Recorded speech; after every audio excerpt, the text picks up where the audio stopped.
that he wrote last year called Breath is a magnum opus. I cannot recommend it more. It is, we think we go in depth with our papers, right? In our areas, and we read everything we can, and we talk to each other. And what James did with the investigation of understanding the science of breathing was, tenfold that. I mean, it's this huge, long book, and I learned so much. And he talked to practitioners of different traditions who teach different breathing methods, as well as scientists, as well as historians, and even went into anthropology to understand the evolution of breathing and how it changes our facial structure. So there's quite a long and in-depth story. And I asked James to focus for us on how to apply what he's learned to what we do, which is to try to help people improve their health. So is James here with us? I am. Can you hear me? Okay, welcome. And what country are you in, James? I'm in Slovenia right now, and it looks like the miracles of modern Wi-Fi are working for us right now. So that's great. That's wonderful. I'm so happy. You just sound crystal clear. So I know you want to share some slides with us, so you can go ahead and start that up. And okay. I'll just say that what I learned from James is going to present a little background, and then we're going to have a Q&A with him. And some of the things I learned, well, there's just such a complexity to breathing, but there's the mechanical part, there's the biochemical part that we alter and control the biochemistry, the balance between CO2 and O2 with our breathing. And there's the nervous system part, how it affects the vagus. And all three of these have different correlates and controls. And so there's different types of breathing that affect different aspects of physiology. And I learned as a behavioral scientist, diaphragmatic breathing. That was about it. And I thought, that's it. That's the world. That's what I teach. That's how I relax. And so I was just blown away by what important discoveries you have found, James, that you can share with us. So I see you now. Welcome. Thanks a lot. Great to be here. So I've got about 12 minutes to go through 1,000,000 years of human evolution here. So I'm really be cooking. And I realize that most of the community that I'm speaking to that's at this conference is familiar with how psychological states and stresses can affect our breathing, how breathing can affect our psychological states. It's all very well founded by now. And I'm sure most of you are familiar with how environmental inputs like pollution and dust and even poor posture can lead to disordered breathing as well. But to a lesser extent, a lot of people don't realize that there has been morphological change that has occurred to our faces, to our mouths over just the past few hundred years that has significantly impacted our ability to breathe. So that's what I'm going to focus on for the next 11 and a half minutes here with just a few slides, and then we'll do some Q&A. I'm going to try to share my screen, fingers crossed. You never know what's going to happen when this goes on. But if you're seeing a free diver with a bunch of sharks, we're in the right place. And I assume you are. So my journey into breathing actually started here several years ago when I was writing a story for Outside Magazine about these people, freedivers, who were able to hold their breath for 6, 7, 8 minutes at a time and dive to depths of 300 feet, 350 feet on a single breath of air. And this just completely blew my mind because I didn't think it was possible. And I went back and told people that I saw people doing this, and they didn't think it was possible either. But it is. Here they are. They do it every day. So I learned from these freedivers that breathing and learning this art of breathing was the only way you could hold your breath for so long. And once you did that, you could do these amazing things like dive with sharks. You could also dive with dolphins. If you were lucky enough, and I was lucky enough to do this, you could dive with giant sperm whales. So this art of breathing, these freedivers told me, they said, the diving is this one part, but you could also use it to heat your body up and to even help heal yourself of several chronic conditions, which as a science journalist, I thought this was completely nuts. I did not believe them, but I went into the field and spent several months talking with several researchers, reading several dozen papers, and found out so much of what they were saying was actually true. So there are research papers showing how breathing can help impact and reduce scoliosis. Who knew that how you breathe could affect your posture? This guy's 92 years old, and he found a breathing method, and he's able to sit in the snow for hours at a time and heat his body up just with his breath. Wim Hof, I'm sure you've heard of him. Here he is getting shot up with the endotoxin version of E. coli, breathing himself into a state so he suffers no symptoms of that. So breathing is this incredible thing. We take in about 30 pounds of air in and out of our lungs every single day, far more than we eat and drink. And how we take in that breath, how we exhale it, makes such a huge impact on our health and lifespan.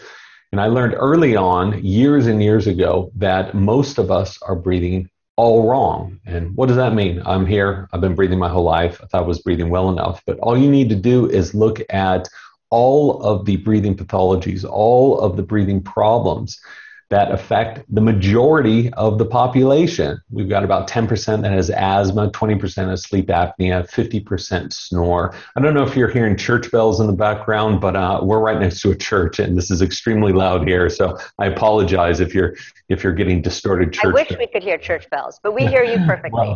Okay, good. It's blasting me away here as it does 12 times a day. Anyway. So we have the majority of the population now suffers from some sort of respiratory problem, some sort of respiratory dysfunction. And if we don't do anything about those problems, they can lead to even more serious problems. Who knew that how you breathe could increase your risk of stroke or ADHD or heart disease? Or who knew that breathing at night, disordered breathing, was tied to diabetes? I didn't. And I thought that this was just absolutely wild stuff. So how did this happen? How did we go from being a species and develop these traits that are not advantageous to our long-term survival? Because I had always heard that evolution worked in the straight line of progress, right? We're getting stronger, we're getting faster, we're living longer. Not true. If you look at what has happened to humans in the last 100 years, especially in the last 50 years, we're developing traits that are in no way advantageous to anything.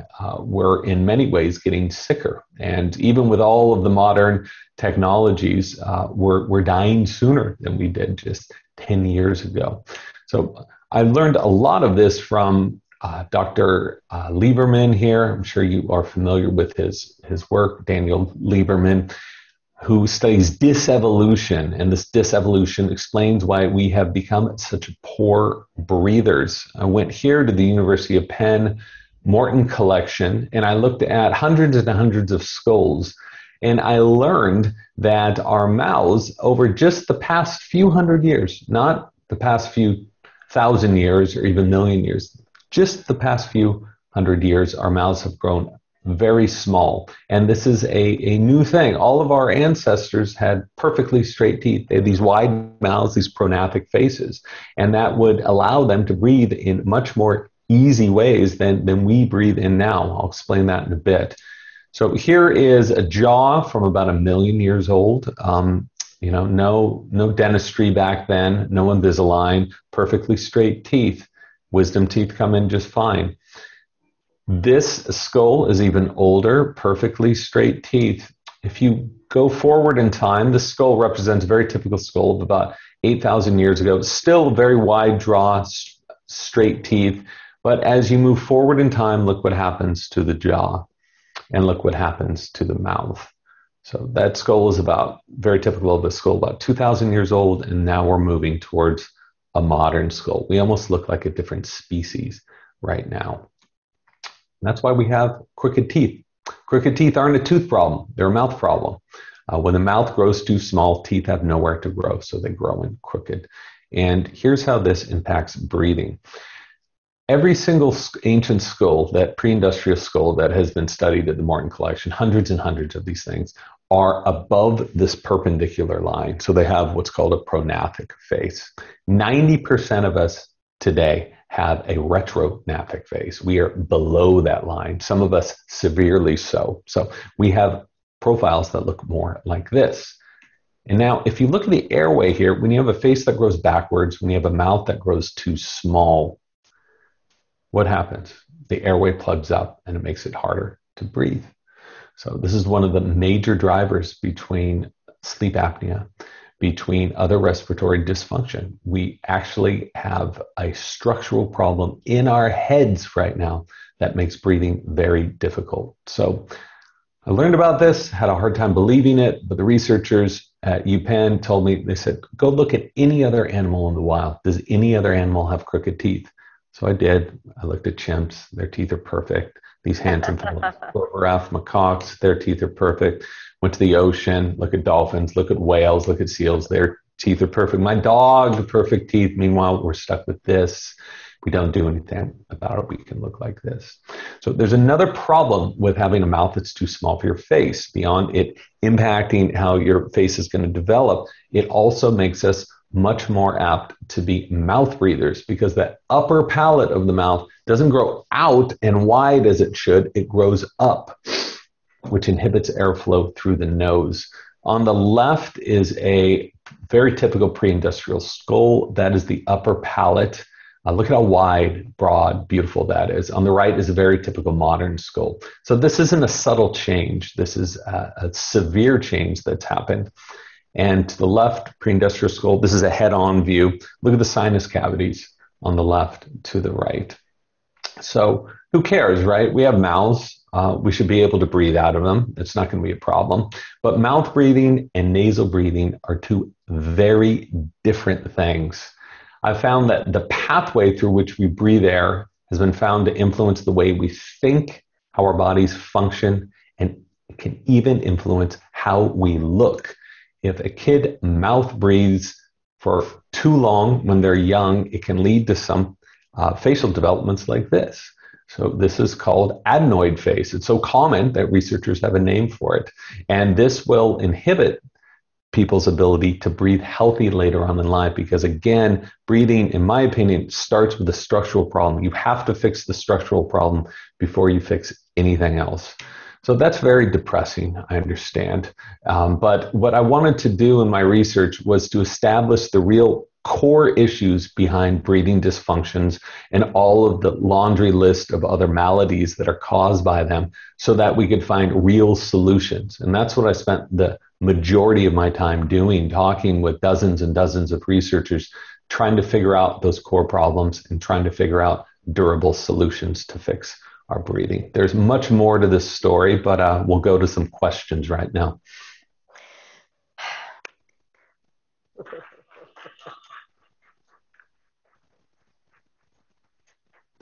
That was a fantastic summary of important part of your journey in your book. Thank you so much, James. There's a lot more to that. There's about how we chew and how that changes as our bones develop and form.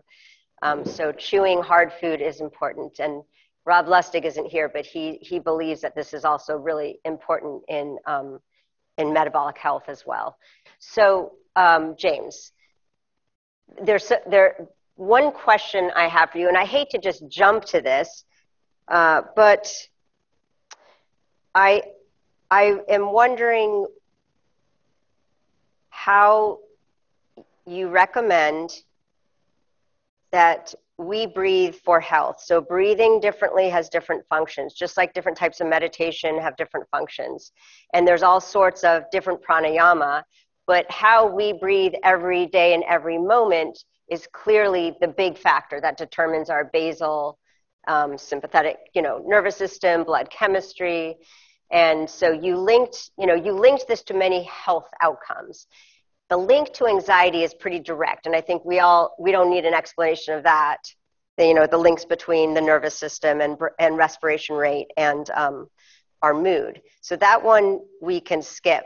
But I think it would be great to hear how you see the mechanistic pathway between our breathing and our health.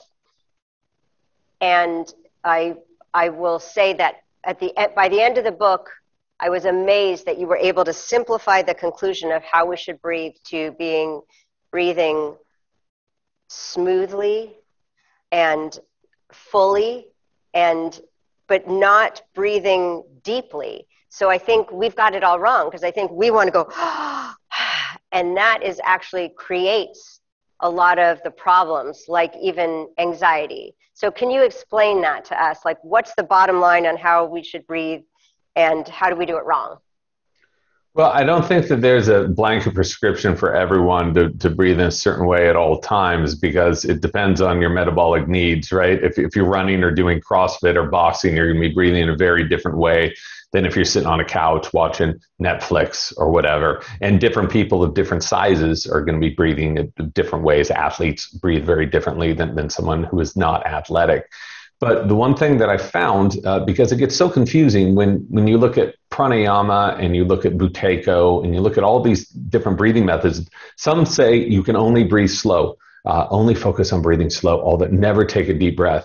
But Wim Hof says the exact opposite, right? So he says, take these huge breaths and stimulate your nervous system and stress yourself out. So who's right? And it turns out they're all right, because it depends on what you're looking for your breath for, what your issue is and what you want to do. So what I learned was that we should be breathing as closely into our metabolic needs as possible. Easier said than done, right? How do you possibly gauge that? Well, we have a natural gauge for that. It's our noses. It's really hard to hyperventilate when you're breathing out of your nose. You have so much more pressure. It slows things down. It does this for a reason, so that we can get more oxygen, so we can calm our bodies down. Our heart rate goes down, blood pressure goes down, and all the rest. But, that is still very convoluted and not very helpful. So at the middle of the book, I was just trying to figure out, what can someone with asthma benefit from, and what can an ultra marathoner benefit from? Is there one protocol that we can all benefit from? And you touched on this. It's to breathe slowly. It's to breathe lightly and deeply. And a deep breath doesn't have to be a big breath. So when you're breathing through your nose and you're breathing slow, you will be breathing more deeply, because you want to allow your diaphragm to descend a proper amount. Most of us use about 10 to 20% of our diaphragmatic motion, which is bad news. So we're just breathing into our chest right here the whole time. But with these slow, fluid, light, deep breaths, we're able to get the most oxygen, the most energy for the least amount of effort. So we're able to run efficiently, which is exactly what an athlete wants, which is exactly someone with panic or asthma wants. So this idea that people with panic should just take a deep breath, or asthmatics should take a deep breath, is completely wrong. They need to slow down their breath and take those calm, slow, long breaths to calm themselves down, because a lot of them. Everyone. Did anyone close their mouth just now and change your rate of breathing? I think everyone. This is wonderful to hear, and I feel a little bit different. I'm definitely an unconscious breather. So I welcome you all to come up to the microphone, and our first question is from Ken Friedland, who is one of our very esteemed behavioral medicine researchers. And don't let me forget to invite you to challenge us, James, to tell us what you would love us to study, because you saw so many gaps in the research. And so we'd love to hear what you think would be interesting research questions as well. Ken, welcome. Thank you. What a mind-boggling talk. This is just incredible. You were talking about how our skulls and our jaws have evolved over the last few hundred years. What do you know about what has driven this change, and is that process still ongoing, so that 100, 200, 300 years from now, this will be even more exaggerated, and where is that leading us? The main driver is lack of chewing. So lack of vitamins and minerals, this certainly ties into this, but it's mostly lack of chewing. And this was revealed, more than 150 years ago. Darwin talked about this in his papers, and Sim Wallace, a great Scottish medical researcher and dentist, talked about this more than 100 years ago. They said people aren't chewing any longer, and because we're not chewing, we're not able to develop the proper skeleton in our faces when we're young, and our faces aren't developing properly. So Robert Corticini has authored about 200 papers on this and has looked at different cultures who went in the same generation, sometimes people within the same family, who have converted to industrialized foods and who have kept with their traditional foods. And traditional foods are often much chewier. Our ancestors used to chew for hours a day. And now if you think about the foods we're eating nowadays, 95% of them are soft. So it's chewing is the big one, and we don't chew as much because of the food supply is just filled with this processed industrial food. I think about the food that I ate when I was a kid, canned everything, soft everything, and then the modern American diet isn't much different. Thank you.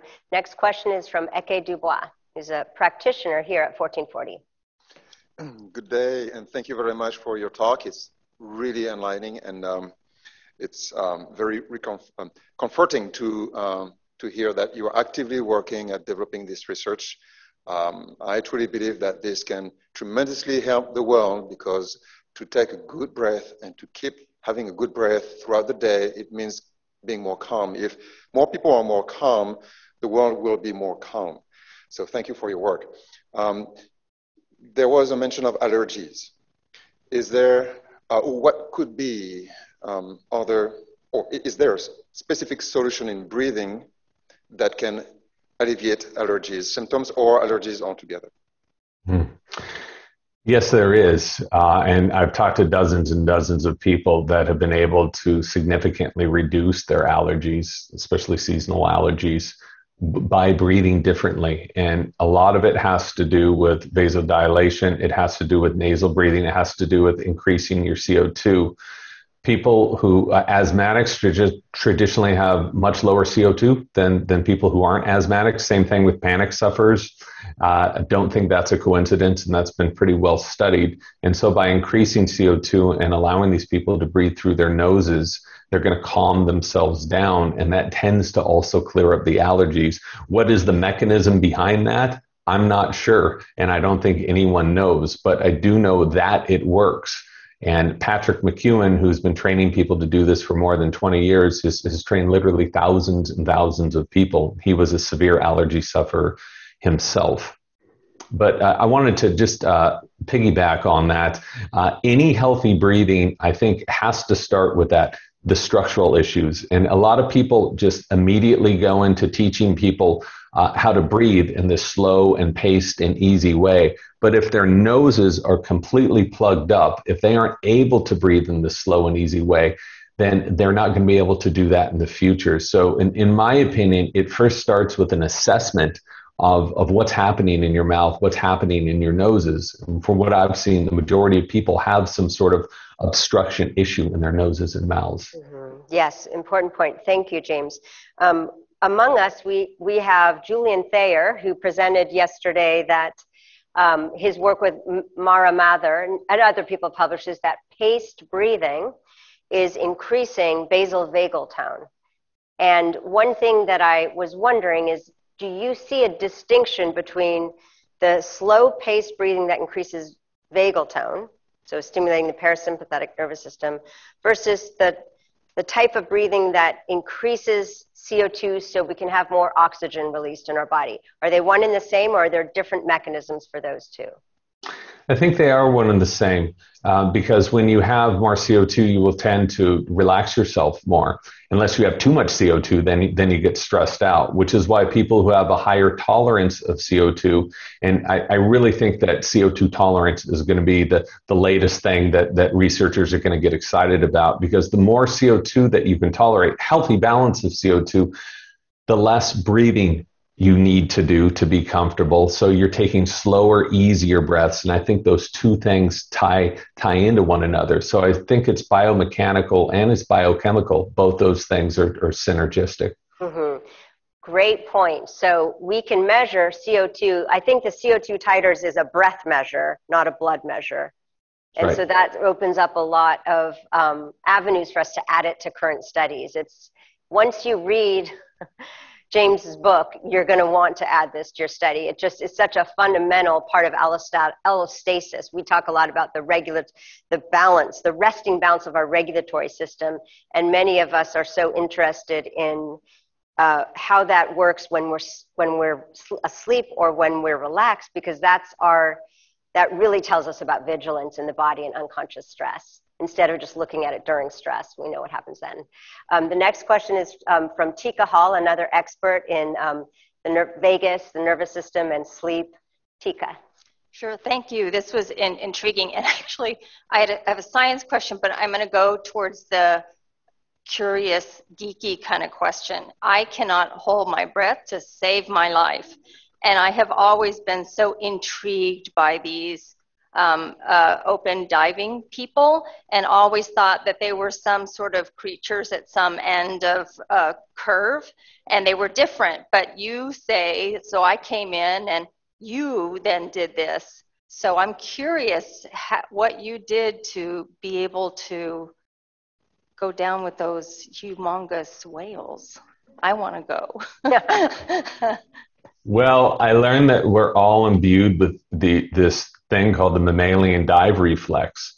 And so you don't need to hold your breath and dive down to 300 feet to feel this. All you need to do is splash cool water on your face, and your heart rate's going to go down about 20%, and you're going to feel this calmness, right? And that's on the surface.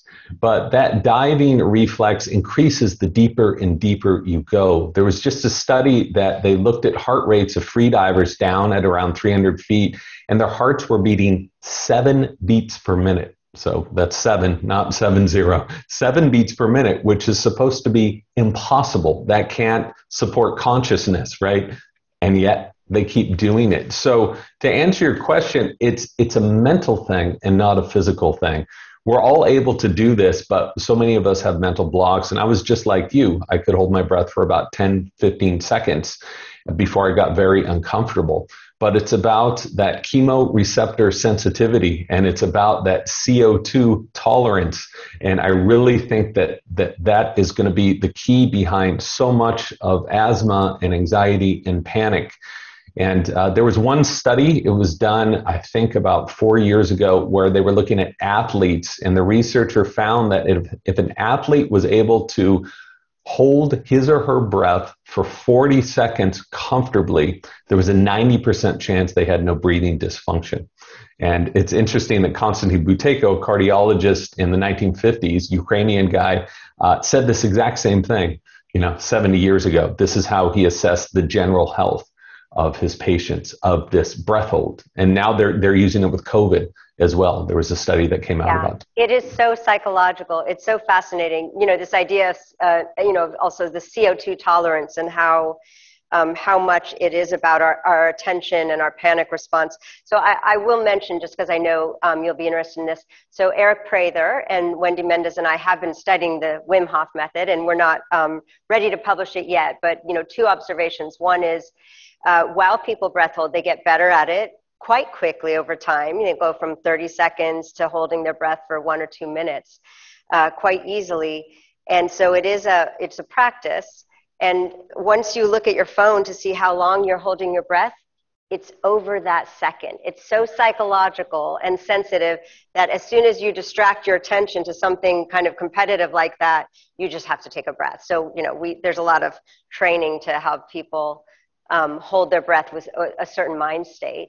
And secondly, it's increasing positive mood, which is an exciting finding. We know that positive mood is an important buffer to all the stresses we live with. So we're still working on that data, but it's exciting. Okay, so we have a few more questions. So next we have Roger McIntosh from University of Miami. Welcome. Hello, good morning. Excellent talk. So my question is, there's been some neurobiological work looking at respiratory acidosis and the effect that it has on amygdala activation. And one could sort of link the associations between that and the presentation of anxiety and panic disorder, et cetera. My question is that, breathing is kind of cultural in a sense. Americans are sort of thought of as shallow breathers. Has there been any work looking cross-culturally at the extent to which our respiratory rate predicts the extent to which we demonstrate these anxiety type symptoms? And is there reason to believe that that could sort of change the plasticity of this from training, and what would be the best ways to train one's breath, right? Yeah, looking at breathing rates through history is hard. My father-in-law is a pulmonologist, and so he helped me out with a lot of this stuff. And he told me when he was learning all of this in the 60s, right, in the 70s, the average breathing rate, what was considered normal, was 8 to 12 breaths per minute. Now what is considered normal is 12 to 18. So that's a pretty huge jump.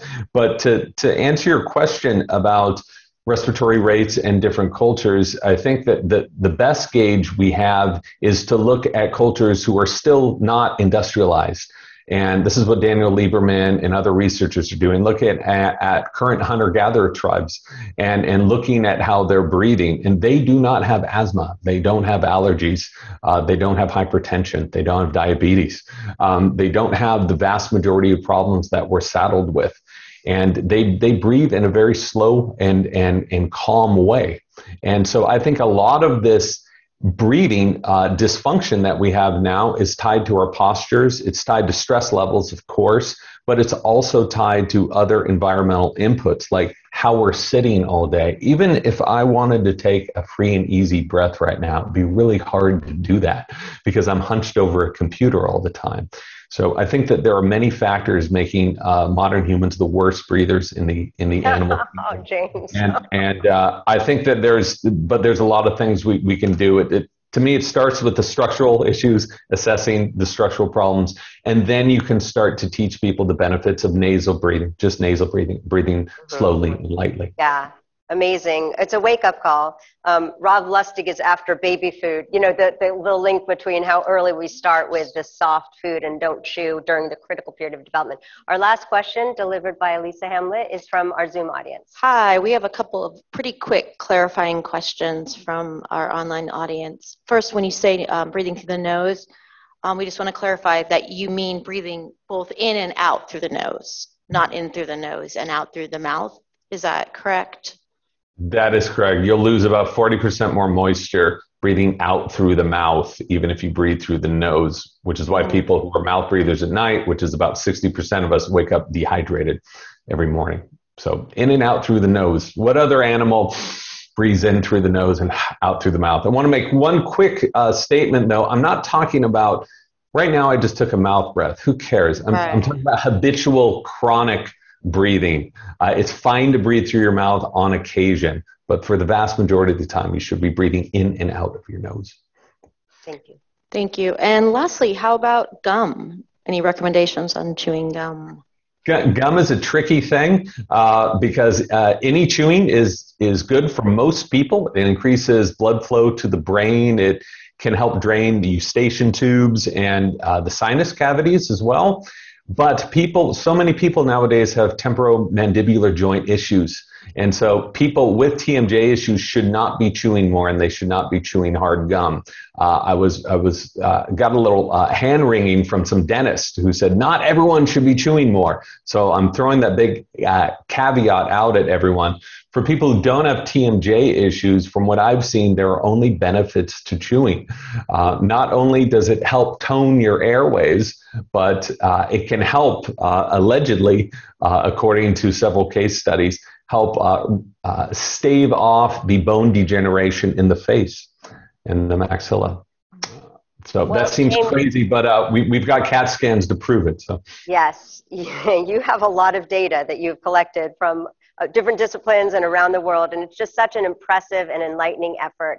And I know it's late where you are in Slovenia, and we're just so grateful for your time talking to this group of researchers, and I think it will be fruitful. Not only is this travel day and people have a chance to remind themselves of the ideal way to breathe, but also because we all have human studies and we're interested in measuring aspects of stress and physiology. So this is just so relevant. Thank you, James. Thanks a lot for having me.